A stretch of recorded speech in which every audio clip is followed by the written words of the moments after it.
国民党立委陈以信早起伫立法院会表讲，这故宫拍破高档的飞鸭盘，说是暗砍实情。故宫博物院的院长吴必察中昼有举行记者会，讲有3件飞鸭去互拍破去，绝对是无暗砍。其中2件毋是人员的疏忽，另外1件是去互工作人员摔破去的。故宫也讲，这3件拢无保险，毋过会当修复，但是这价钱无亲像外界讲的25亿遐悬。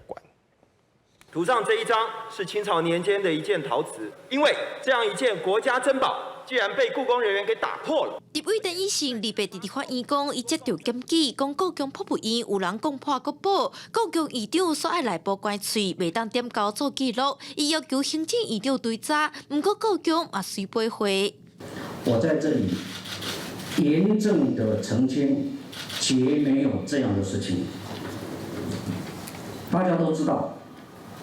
相关调查在进行当中，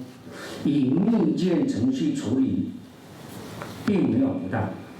吴必察讲，绝对无隐瞒的代志，表示自伊就任以来，计共有3件收藏的飞鸭破损，2件分别是明代红地款的焦黄绿彩双龙小碗，甲清代康熙款的暗亮白里小黄飞碗，分别伫去年2月、今年4月拍开箱仔的时阵发现破损，警方调查并无人员疏忽。另一件清代乾隆的青花花飞盘，这是工作人员摔破的，推测是负责分布所谓点钟的工作人员检查的时阵无细力造成的。如果它是国宝跟重要古物，我们一定按照那一种呈报的